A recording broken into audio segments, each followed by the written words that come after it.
remember where I came from. I remember my truth. Connected to the heavens with deep solid roots. Welcome. What I give to be awake. Welcome to this very special conversation with Fia, who is just welcome. Fia, just request. Welcome everybody. We have a really special chat today with a really talented musician called Fia. All right.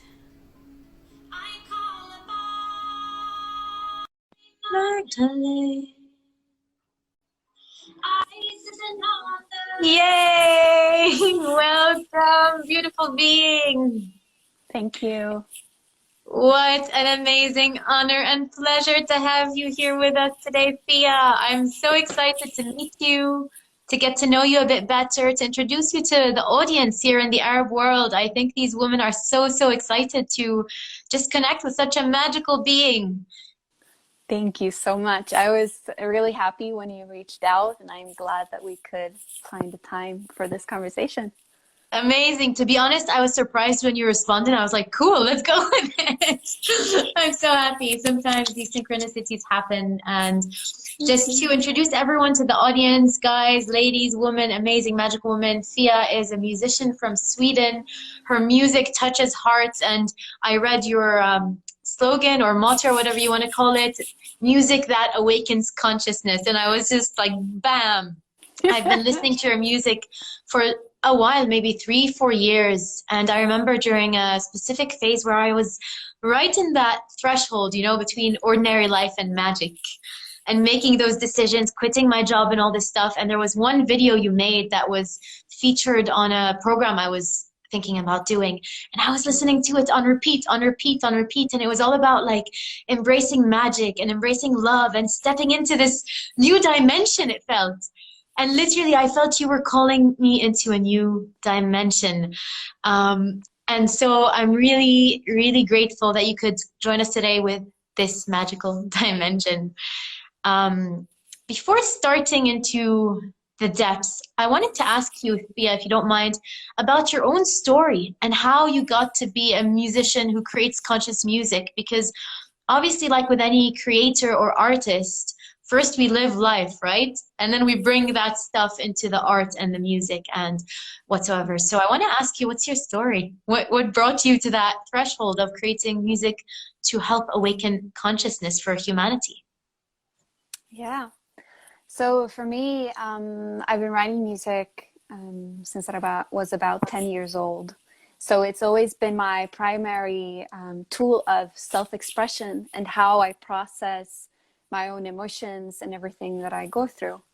And then 2014, I came to a place in my life where I felt incredibly lost. I had just left a relationship. I had quit an education that was no longer feeling relevant to me. And I moved back home to my mom and dad, which at that point I was 19, 20 something. And I was in a real place of just seeking something more. And I was not at my happiest at that point. So what I did was that I spent a lot of time taking care of my body and my emotional and mental well-being. So I started going to yoga classes in the little town. And there was this beautiful woman who welcomed me into her shala and said, you can be exactly who you are here. And I went to those classes every week, and I got the tools to how to really get down into my physical being and access deeper layers of emotion that I had been suppressing. And I remember at the end of every class, I was just laying down sobbing. Oof. Yeah. And somewhere on that journey, I had a reframe when it comes to creativity and my art.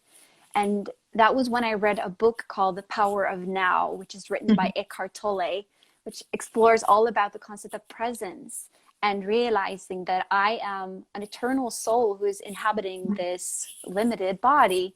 And the big thing that I took away from that was that I am not what I do. I'm not what I think. I am not who you think I am. There you go. Exactly. And that created so much space in me, so that I could create from a whole new level, because I was no longer hyper identified with the songs that I wrote. I was able to just make music because it felt good. And in this process, I started to write songs that spoke about the spiritual journey of self-development, of self-discovery. And in 2016, the first album was born, and then I just kept on doing that. Magical album, so beautiful. And Thank you. there's something I think for us women, particularly related to consciousness, that really comes through the body, through the embodiment. I had the same thing after college. I started to go deep into yoga, and so much emotion was clearing, and I was returning home in a way. And I feel this is something everyone here can connect with, that part of our consciousness process really invites us to go into the depths and these emotions that are stored. And something you said that's so beautiful, Fia, which is your emotions became the fuel for what you were creating. And I think for so many women, they struggle with seeing the gift that is emotion, because if we're not emotionally intelligent, or we haven't been taught how to deal with them, they're too much. It's like, what do I do with all this feeling? And I was exactly like that as well. But how are you able to return to the body and these emotions and really cultivate that and alchemize that towards something beautiful and something that you can offer the world and offer yourself to start with, that it felt good to feel good to be in the body? How did that happen for you? I feel that it was a need. I felt like the intensity of my life was turned up 1,000 volts, and I just had to find a way to navigate these internal waters. And I've always been an intensive person. I've always felt a lot and been excited about life, but I think you touched upon like feeling sometimes as if it becomes too much. And I think we can arrive at a point like that when we don't give ourselves the space to just be all that we are. Like if we are walking around like clamped up and tense, then we are gonna, most often people explode, and it becomes like these chaotic situations instead of healthy just circulation of emotions. So I think for me it has been vital to actually create space in my day-to-day life to be with me, to be with my emotions, and to take care of them, and to take care of me, and create a safe space of expression. So that when I move around in the world, I'm not like a ticking bomb, and I'm not like a loose cannon, just Been there, right? what's gonna happen now when someone enters the room. I can actually have a sense of self and a grounding in myself, knowing like, okay, I feel a lot and it's a lot moving, but I got me. I create my own container, my own masculine container for my own feminine. Beautiful. And actually, when you were speaking, that word just came, container, because part of what it sounds like you were able to do by containing these emotions is to expand your container from how can I hold all of this vibration, all these intensities, to, okay, let me expand by breathing, by coming into my body, and by containing more. And that thing you mentioned with the power of now, where you realized I'm not this, I'm this like infinite being. And suddenly I can shine this infinite being through the art.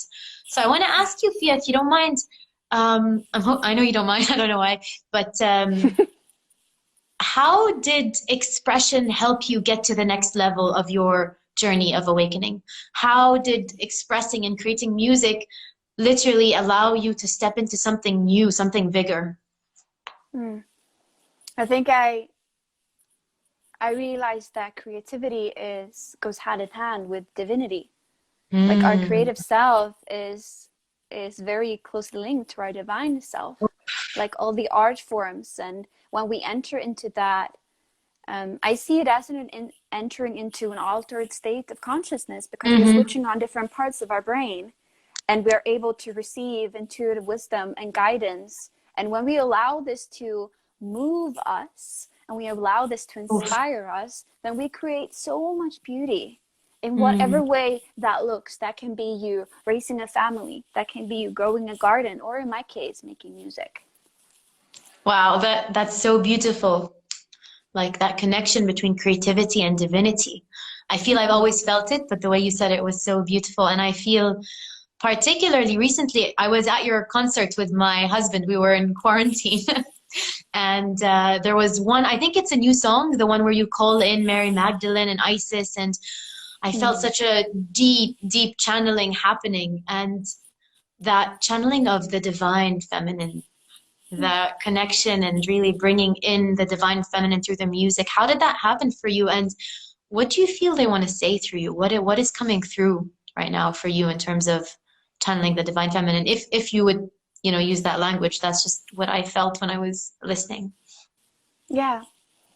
For me, it becomes a natural element of my music, because the way I practice my spirituality is very earth-based. So I do a lot of ceremony out on the land, and I make offerings, and I walk in nature, and I listen, and I sing with the trees, and of course you would. Of course I would. Oh, no, like, no. what else would you do? The earth is like, it's the ultimate feminine, and she holds all the aspects of the feminine too. And the more I commune with her and allow her to be my source of nourishment, it automatically translates into the music that I do. And it sparks a curiosity, because in all these different places on earth, there are different faces of the divine feminine. We have different archetypes, different gods and goddesses, depending on what you believe in. And I just find that really, really, really inspiring. So that's how I move with that. Beautiful. I relate so strongly to what you shared, and I feel there's a whole tribe of women in this century. I feel so lucky to be alive right now, because so many women are stepping into that consciousness, that connection with the earth, that shamanic, just healing the earth through all of that. I just want to say, Fia, a few people mentioned how much they love your music, and how much one woman said your music saved her life.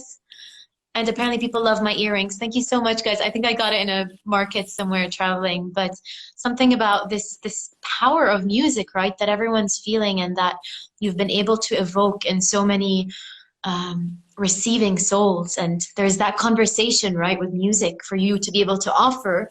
You have an audience, you have a community of people who have their hearts open to receive, and that's such a beautiful exchange relationship. So I just want to say this is something co-created, and when I receive your music, I feel it so deeply. As you mentioned in a thing I read from your manager, she sent me something. You wrote that when you open a musical space or a concert, you feel you open a healing space. Can you say something a bit more about that? Because I really feel the truth of that, and the truth of the new paradigm of creativity and music, where more women, more humans are seeing the power of the art and evoking it as a healing space, so that all of humanity can heal and rise, and something new can be born from this portal that is art. Yeah. With human beings, all throughout the ages, we have used the arts as a tool for healing, whether we know it or not. And I think everyone can recognize themselves in hearing a song that just pinpoints what you're going through. And what happens there is that you can see yourself reflected in this human who has written this song. So you feel connected, and you feel yourself more through the art. Same thing though with a book. It's just, wow, thank you for putting words to something that I might not have been able to access myself, but it's been so felt, And what happens, as I see it when I call a concert, is just the magic of community. And when we gather with intention, Mm. I always set a strong container, and I do energetic work before I go out on stage, and I bless the space and I fill it with the highest love and highest consciousness and Mm. absolute light, so that anyone who enters will receive the exact love and healing that they are desiring in that very moment. And that can look so different for anybody. There can be people who are sobbing, there will be people who are like ecstatically dancing, and Wherever just they in a are. sort of wherever they are, or just like just receiving in whatever mode. Mm. And I think it's just the potency of inviting people into a deep receptive space, and then Mm. making an offering, and then each and every one get to decide what they take away from that. Beautifully said. And it's amazing, your expression in words. Like I see why the music is so, it's not just eloquence, it's very specific. Like the language you use just flows, hits the right spot. You know, there's so many musicians creating conscious music and it's all beautiful, but there is something about your own gift, Fia, of clarity, precision, like that frequency, like a poet. Like I'm sure you've been a poet for lifetimes, that the way you express, it just weaves so elegantly. And Thank you. it's really pleasant to listen to you share and evoke in that way. I remember reading a few years ago that musicians were the heart of a tribe. That musician, if every organism in the body was a role or an aspect, musicians were the heart. And when I read that, I understood why I love music so much, and why something about when I listen to music or create music brings me back home. And in that way, musicians are such important leaders in society. Artists are important leaders. First, you connect with your soul, and then you express, and you are creating something and invoking something so important. In the Arab world, just to give you context, there isn't yet such a big reverence or admiration or respect or honoring of the artist. And so many women, many people I know, they kind of think twice before stepping into that mission, or I'll do it on the side as a hobby. And yet what we're talking about here, through the sacredness and the power, and like it's multidimensional and all this stuff, it's such a big mission to take on. What you've taken on, it's like huge leadership. And so I was wondering if you could say a few words about that, about what you felt with your own journey. I remember there's one song I keep listening to. I think it's my favorite one, where I step into myself as a leader. Like I really recognize that I'm a leader in this consciousness journey through art. And I'd love to hear how you recognize that and what that means to you, and how you see your own leadership, because this will also remind everyone with us today, I'm sure many creative souls, that if you're an artist and you're creating, this is so important. You are the heart of the tribe, and we are in this journey of feeling like something big is happening through the feeling. I love that, the heart of the tribe, and seeing everyone as a vital part of the whole. I totally resonate with that. And for me, it has been a journey of, just like you said, realizing that the arts are so worthy and are so important, that there is some take away the arts, and you take away the heart. Oof. I mean, I you think can that would see be a it just quote. Let's quote that one. there we go. Someone make a picture. You can see it now when we're in this pandemic and there are restrictions in place, people not having access to culture as usual. There are higher levels of depression and people feeling disconnected. Like these normal spaces of connection in society are often cultural based. You go to a concert, or you go to a museum, or you just gather at a cafe and you maybe read together, or however it looks. So for me, it has been important to realize that what I create is just as important as someone who is working as a doctor and who is operating on people. Like, we are moving in different layers of this world, and we are doing equally important work. And for me, it was important to like really ground that in my being. And when I did that, and how I did that was just like a muscle, like retraining the thought patterns that I had around art and around myself and around creativity. And realizing that I am the only one who can make the change and the shift, and I have to do it within myself. I have to step into embodied leadership for my life. And when I did that, I noticed like I stopped waiting for someone to give me permission. For someone to come in and say, yes, Fia, you're great. You are allowed to be a musician, or here is a golden ticket, or whatever. I gave myself the golden ticket, and I gave myself permission to be who I am fully, and to do the thing that I love the most, the thing that is such a force of aliveness and joy and magic in my life. When I dedicated to that, saying, okay, dear universe, and I believe in the goddess, and I declared to the goddess, saying, I'm here, I'm at your service. Please use me as your vessel. Then things started to move, because I am not only then taking the steps on my own journey, I'm also dedicating to doing work that is beneficial for the collective. Yeah. Beautiful. And what you said about doing it your own way and not waiting for permission, I feel that exists on like every aspect of our life, but particularly through our careers and our education. And I read somewhere that you went to music school and you dropped out. You're like, no thanks, I'm not going to do that.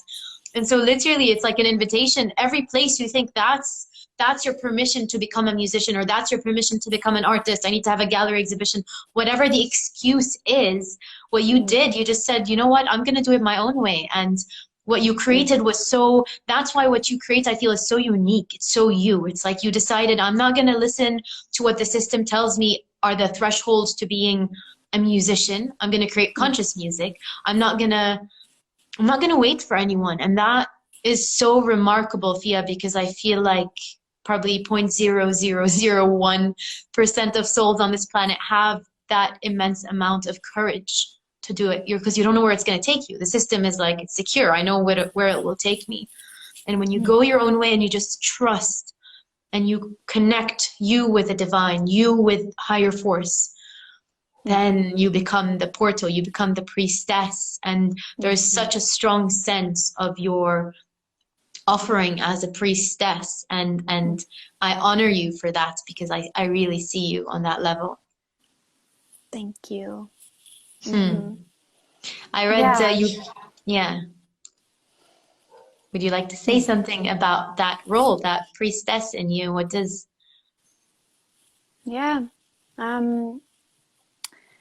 I've these last years I found a teacher here in Sweden. Her name is Anja Manai. Beautiful woman who is in her crone and a wisdom keeper, medicine woman. And I've been studying with her and being reinitiated into the role of the priestess. And when I feel into that, it gives me such a deep level of peace and purpose, that it lifts me up on the darkest of days, knowing that I am held, I'm loved, and I'm guided. And the way that I walk my path in service to her is through the music, and by simply being me, by simply being all that I am, and doing my healing work to reclaim and rediscover that I am being a positive force of change in this world. And then there are other aspects of the priestessing that happens in my personal and private life, with deeper ceremonies and studies and such. But the more public part is or the public part is the music.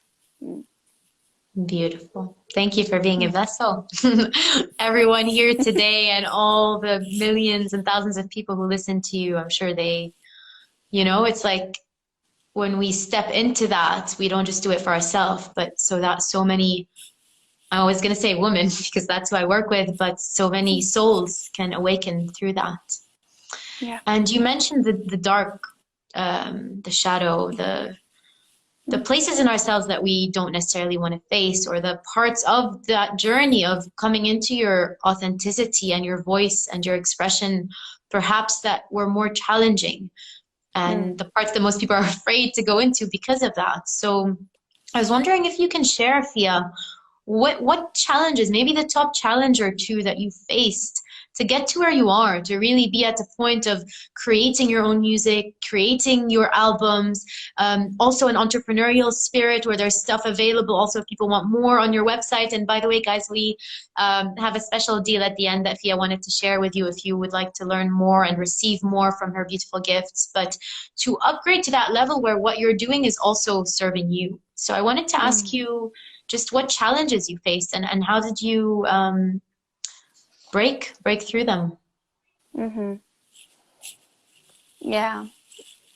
At the foundations, it's been breaking the limiting beliefs of living the life as an artist, that it's not possible, and all the fear that's been connected to that. Fear of being poor, fear of not being able to care for myself, fear of goes as deep as that, fear of ending up on the street. And I live in a very modern, very cared for society, but I noticed that these were fears that I carried within me. So it's been a lot of work inside my own psyche and my own body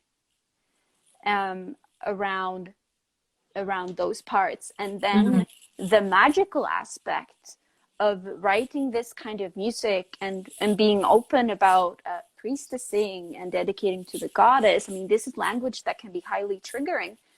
Certainly is still to this day in this country and in other places of the world. So, and that traces back to, I mean, the ancestral wounding that many of us carry, and especially women, throughout the thousands of years when we've been hunted for our wisdom, for our intuitive abilities, for our medicines that we carry. So it's been really important for me to go all the way there into the deepest seat of fear and shine the light of love and consciousness upon that, and saying, I am here now in this time and in this life, and I am safe. It is safe for me to speak up. It is safe for me to dare to be myself. And I realize that I carry privilege. I'm a white woman. I come from Sweden. I come from a family that, like, it is good. So I come from that background. Just want to recognize that many on this earth do not have the same circumstances to speak up. So therefore, I feel it's even more important, me who have the space to speak, and so that I also make space for all these other people who might not feel safe doing that, because we are connected, and the work that we do within ourselves translates into our community and translate into our global family. Yeah. And it's there's always more layers. There's always more to dig into, but those have been the biggest one, to just say, here I am in my messy, in my beautiful, in my scary, in my magnificence, whatever the lens that one wants to look at me through. And I'm here to do my work, and I'm going to do it no matter what. No matter what. Oh. And through the shadow or dark path of the light, I forgot the quote, but through that passage, and then what did you find at the other end? What happened when you broke through? Freedom. spaciousness, joy, and such deep love. When I'm no longer afraid, there is space for love to enter. When I'm no longer clenching and clutching, just like we talked about in the beginning, when I relax, naturally I open and make space for all the beauty and all the goodness if I just allow it in. So And that perhaps goes step by step as we go on the journey. I feel we come to one door and we open it and we go through and we do our work, and then there's another door and another door and another door.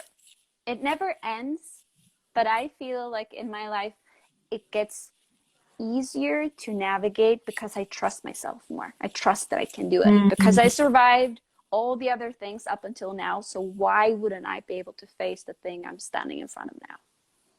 beautiful. And they who knows who they are, but they say, you know, the universe is never going to give you more than what you can handle. So probably each time it's an initiation, it's a portal, it's a threshold towards more, just more freedom, more beauty, more love. And my feeling as well as creators, and perhaps you can reflect this, whether it's true or not, but all of these thresholds, they're also fuel for your art. So same with the emotions that used to be a burden, they become something that creates, that inspires, that helps others shift, because by creating the art, you're also shifting the energy, emotion, the energy comes in motion. And so maybe can you share a story, something specific from your life where that applied, where you were able to have this threshold where it was difficult, and then you used that energy, that story, that emotion, and offered it as a gift, as a healing. And we already talked about it before, but I'd love to hear, like, on a personal level, just how that applies. Yeah, it's I can go back to when I was in my training with Anya, and she looked at me and said, Fia, you need to root down. You need to get down into the earth. You're up here, and it's beautiful, and there's stars and there's angels and there's magnificence. But for you to be able to do your work, you need to be here in the earth, anchored in the earth, and to source your vitality and your nourishment from the mother. And she has been with me in some of my biggest initiations, and one of them was, as I mentioned upon, to facing the many people call it the witch wound. The times back in the times when we were hunted, and many were killed for the magical gifts that they carried, and also for just the sake of them being women, carrying the energy of the feminine, and that being a threat to a patriarchal ruling society. So I went down in ceremony through a drum journey. So my teacher drummed and guided me with her voice. And I've never believed in past lives before that. When for the first time I felt how I was burning, and I screamed like I've never screamed before. And I could hear, so this is a shamanic journey for those of you tuning in, and you're traveling, you're journeying. And I could hear these people yelling at me and scolding me. And I could also see the women who had turned me in, who had turned on me. So I got to have I had the experience of really facing the sisterhood wound and the witch wound simultaneously. And what happened through there was that I had to totally burn up. I had Mm. to allow myself to die.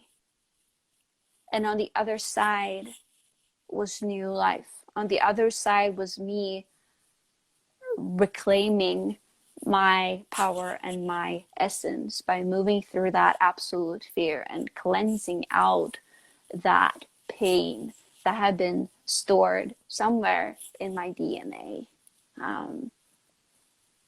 And that experience itself translated into Phoenix. So for my latest album, there's a song called Phoenix. And after that ceremony, I was like a newborn baby.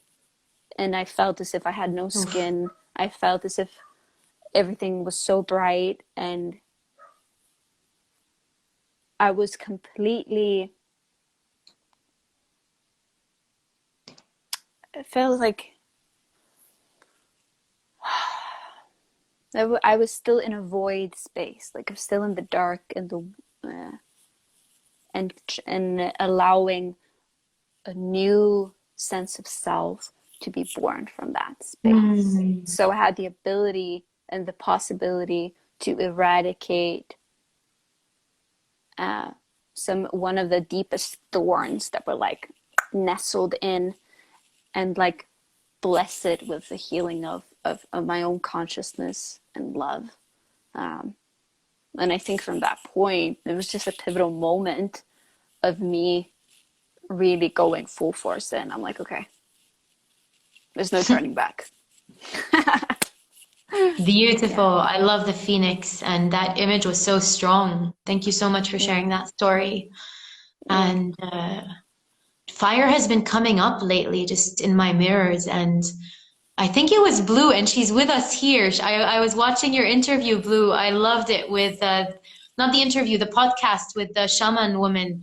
And she was talking about fire and how fire becomes this bridge between worlds, from the material, so the body that burns and goes to the immaterial. And when she described it that way, it reminded me just all these, the elements, right? They're here to provide the healing, to provide the mirrors, to provide the magic. And in that moment, maybe a very painful healing, literally a burning of something so that something new can be born. The current Fia, the Fia that's maybe on fire with passion for this mission, for this consciousness, for this activation.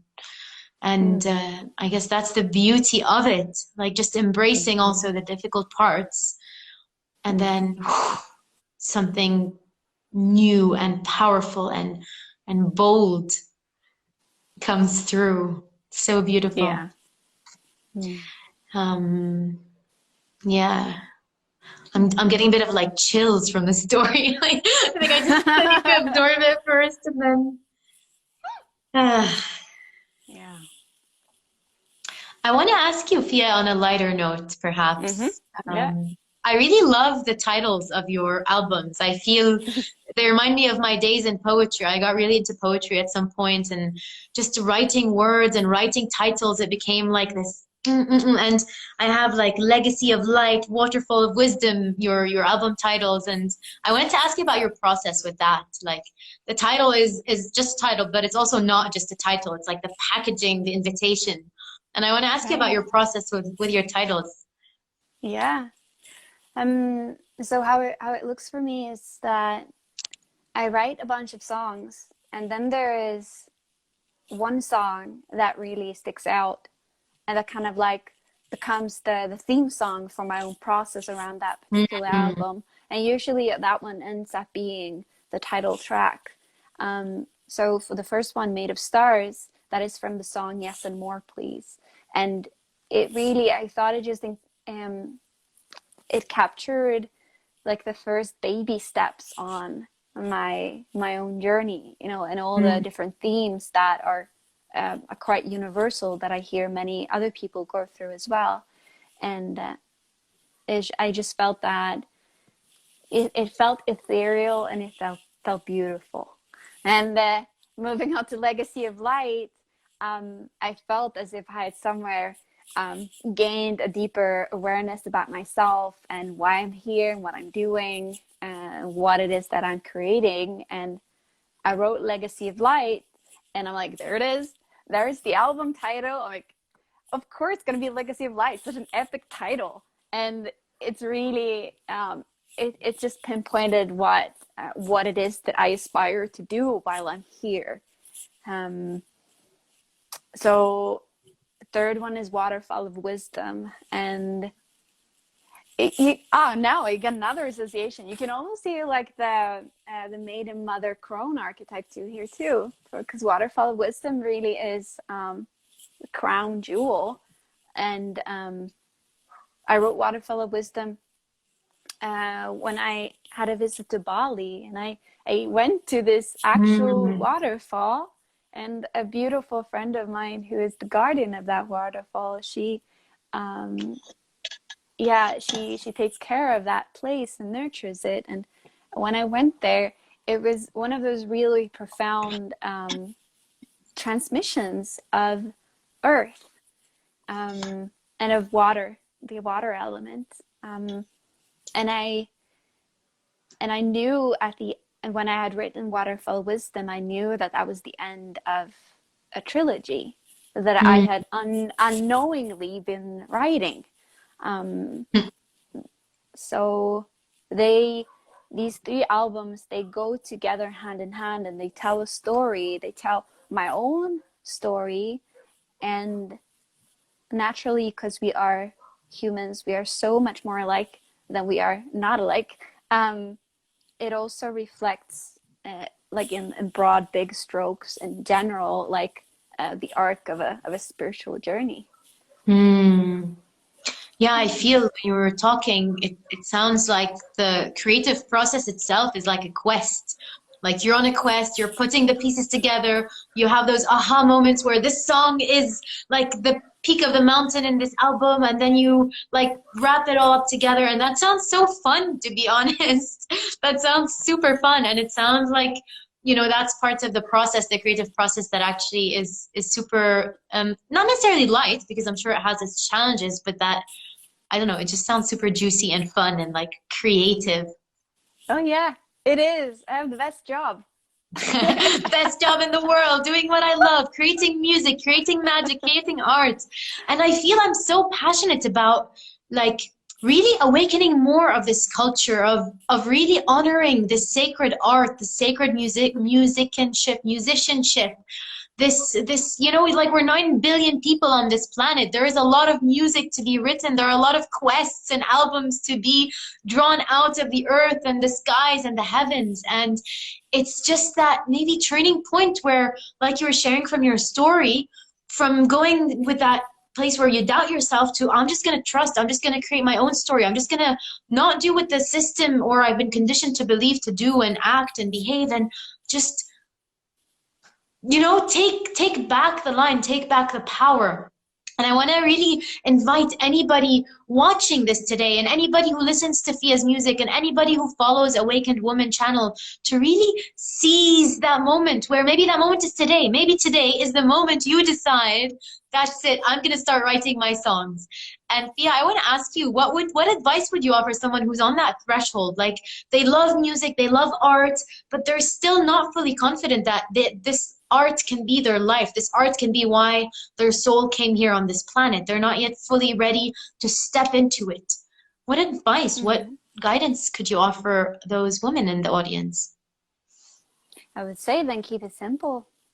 To start incorporating and making space for music in your everyday life. Maybe you sit down every day and give yourself 10 minutes to write, or a day in the week where you dedicate a whole afternoon or a whole day to just immersing yourself in these energies, so that you prioritize them. And by doing that, you're letting the universe know that, aha, this is important to this human. And realizing that it has, like, creative expression has value that you cannot like put a price tag on. So I think many people get stuck in like, oh, I need to be able to make money of this, I need to be able to make this into career. Or I feel it's important to be really honest with yourself and see what kind of approach do I want to have this? Like, is it going to be a hobby, or is it going to be a professional pursuit? Because that gives you a different action plan towards it. And to, you know, you got to be your own best cheerleader. Because there are a lot of judges and critics out there, and be mindful of who you share your beautiful seedling creations with. Not everybody is not everybody's not entitled to your work, and especially if you are in the beginning step of allowing yourself to be seen in your artist, share it with people who you know are supportive, so that you don't get a fucking sorry for swearing, get a really strong rejection, or like have someone rain on your parade, because that's not what you need. You need to create a safe, warm space for yourself, and to just gently kindle and fan your own flames. More elemental. Beautiful, beautifully said. So 3 things you said: prioritize your art, your writing, your music, make space for it, because if there's no space, how is it going to come through? And then you said, figure out what kind of artist you want to be. Is it something you want to do for a living, or something you just want to do for fun? And my feeling is, a lot of people are afraid to say, I want to do this for a living. It's not that they don't want to, but they're afraid to fully own, this is what I want to do. And number 3, you said to protect your baby, not necessarily share it with everyone, only the people who will be supportive. And in that way, you have to be your own number 1 cheerleader. That's so important, because sometimes when it's still raw and like, you know, still kind of susceptible to people's words and energies, then it can, so it's important to safeguard your passion and your project and whatever is being birthed, like you would protect a baby. Like you wouldn't just go put it on a highway. You would slowly dress him up and cuddle him up and just like, it's so cutie. Yes. And what would happen, Fia, if more beautiful souls like yourself awaken not just to their power, but to their voice and their expression, and shared their love through whatever art they brought to the world? What would change in a world where, you know, people who hear the call, take the call, answer the call, and go on the quest? What do you feel, just personally reflecting, would be different in the world we're living in if that were to happen on a large scale? It would be even more beautiful. And I think we would see people that are happier, that are feeling more fulfilled, that are feeling more connected. I think also art can be such a catalyst for change, and art can be activism as well. And how, especially when we're talking about sound and vibration, we are talking about some of the building blocks of the universe. So with the music that we listen to, the words that we read, they affect us. So if we have more life-affirming, more uplifting, more inspiring art around us in whatever form, that is going to affect us, and it's going to affect everyone on some level. So the more of that, the more like fertile soil for change, and changes of structures, and changes of how this world is operating. And how have you changed? Just to wrap up the conversation slowly, how did this journey of owning your voice and owning your art and owning what your soul came here to say to the world, to life, to other beings, how did that change you?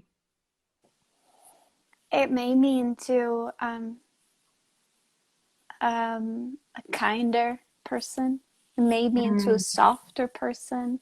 It made me into an even more powerful person, because I was no longer trying to be something I was not. It's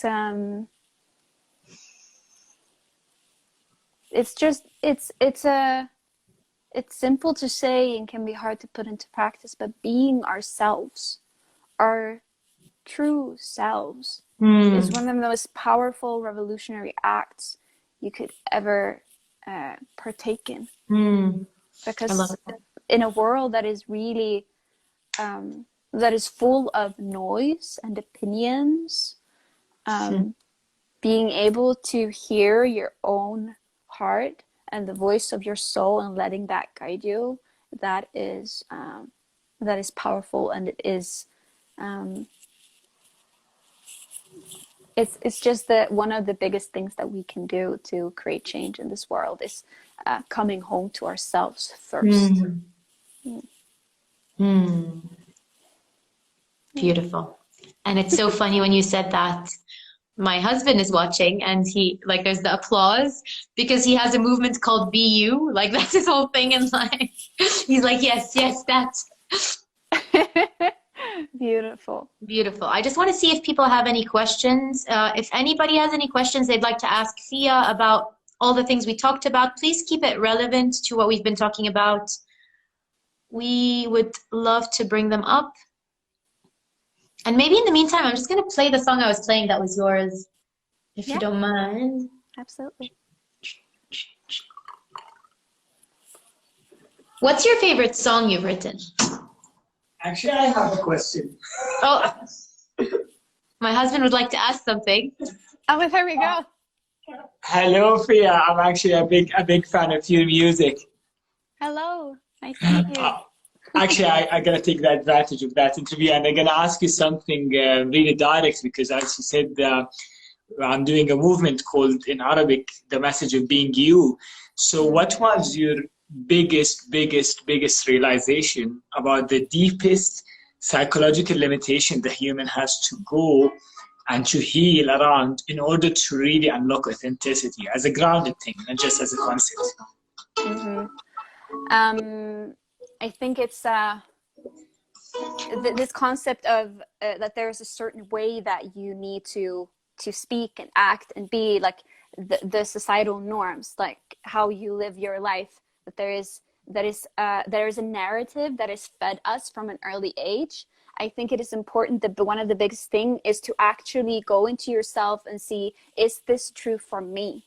Is this actually what I want to be doing? Is this how I want to be in myself? And is it how I want to be living? So detaching yourself to what society wants you to be and actually uncovering yourself and the truth of you.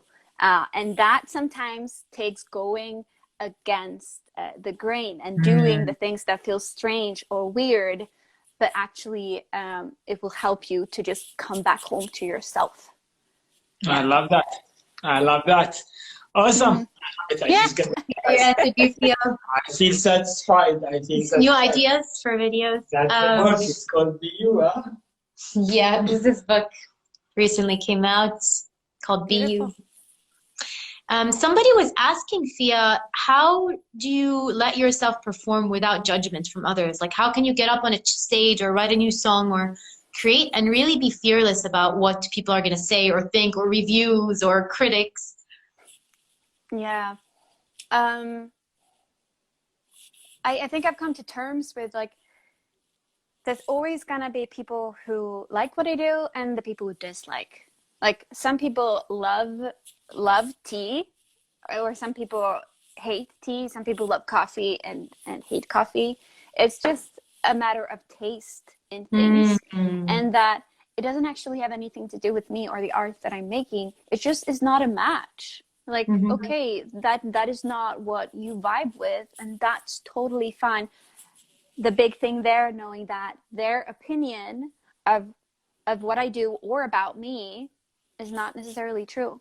It is how they see me through their own glasses, through their own eyes. And I think it's the same thing, like when people give me praise, I also, like, I take it in, but I also don't get attached to that, because I come back to, like, I need to be the one who believes in me and loves me.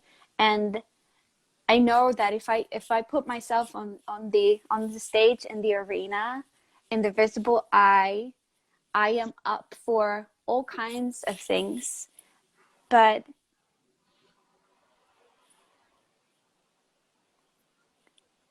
whatever people say about me doesn't determine who I am, because I know who I am. I think that is the beauty of the spiritual journey, is that you get such a deep sense of self that no matter what people throw at you, you're like, okay, damn, that hurt. And I get really sad. Like, I'm sensitive. I cry when people send me hateful things, or when someone says your music is really bad. Of course I get sad, but then I'm like, okay, well, you don't have to listen, and I don't have to put my energy into responding to you either. Let's just gently depart from each other, and Bye-bye now. Bye-bye now. Love you, bye. And I make space for the people who are excited about what I do, you know? I don't have to entertain my critics. I'm like, no. Yeah, it's like, it sounds like you don't even, you got to a point where it doesn't affect you. You don't care. It's the art of being unfuckable with. It's like, all right, that's your opinion. Doesn't really affect me because I know what mine is. And that's really, that sense of solidity, it's priceless. And that's what, you know, gets you through the murky waters. Fia, we have Lady La Lola. I love your name, La Lola, saying you have to do something together, guys. And I fully agree. I would love to sing together sometime, or to, you know, share a song, perhaps if we connect one day in person. And I love the story you shared. I was reading the paragraph you sent me, where the first time you landed in a community of singers of sacred songs, and you felt you landed home. And that's something I can relate to 1,000,000% when you meet a fellow sacred songstress, and that sense of just that moment where you can sing together. It brings such joy and connection and homecoming. And I feel that when I listen to your music, it's a sense of homecoming. Thank you. So I think that's it. Do you compare yourself to others at the beginning, and how did you stop it? Let's take that last question, if you don't mind. Absolutely. And I still do today. I look at my colleagues and I'm like, yeah, she got it figured out. And then I get on a call with her. I'm like, but I'm struggling with this. You know, I think it's, I try to not put people on pedestals, knowing that we all have our own unique individual journey, and some things that are easy for one person is hard for another, and vice versa. And that we are here, even though we might be both creating music, in this case, we are on different journeys, and we are bringing through our soul's art, you know, which is uniquely ours, which means that we cannot compare it to anyone on that level, you know. But when that happens, I just gently remind myself that person has their struggles and their successes, and that doesn't tell anything about me, you know. Yet again, like stopping all of the time this outward focus, and turning the gaze again and again, just coming back. Beautiful. And there is no competition, because like you said, every soul came here to express her own message, her own beauty, her own thing that resonates at the gut of her being. And so the most important thing is just going back to that place. And I love what the question you asked, like, is that true for me? Always coming back and saying, is that true for me? And then coming back to whatever you resonate with in real life, the conversations, the art, the forms, the people. And when you collect all these clues and these pieces, you collect parts of yourself. So when I listen to you, Fia, I feel I recollect parts of myself, because in listening, I remember. In watching a beautiful work of art, I remember. And so in that space where we are all mirrors, there's no scrums to fight over. There's just deeper realms of self-knowing and self-expression. And I celebrate you and all that's come through that journey and that quest and these initiations. And it's been such I don't know, it's fun. I like these interviews. For me, it's like an opportunity to chat with a sister and to talk about things that mean something to me, and obviously to you, since this is your life path. And I can't see a greater joy. So I just want to thank you for giving me the time and the energy and just being present with your love and your energy and your being with us today. And I want to ask you if there's anything you'd like to say before we close. I just want to say thank you. Thank you for opening up this space and for inviting for these conversations to happen. I think we have such an ability now with our platforms and the internet to create spaces of constructive change. So I'm just thrilled. And yeah, if you want to know more about me, you can click and follow here on Instagram. If you go to my website, fiasmusicofficial.com, you will see that I have different voice journeys, Nordic Spirit and Chakra Song Journey, which are tools that I've created so that you can listen and rediscover your own voice and sing with me and with yourself. And on all platforms you find the songs. And yeah. And Spotify. I was listening to the heart song for the chakra, and it's really lovely. I think I'm gonna get it myself. So yeah, exciting. I'm glad. And everyone here, definitely follow Fia. Check out her Spotify. Spend a day with her music, and you will feel something. And if you do, come back to the videos. I'm going to save this video, so it's going to be available on my IGTV for anyone who wants to watch it in full. It's also going to be available on YouTube. Thank you, Fia. Sending so much love. And let's stay in touch. Thank you. Bye. Bye, Bye, everybody.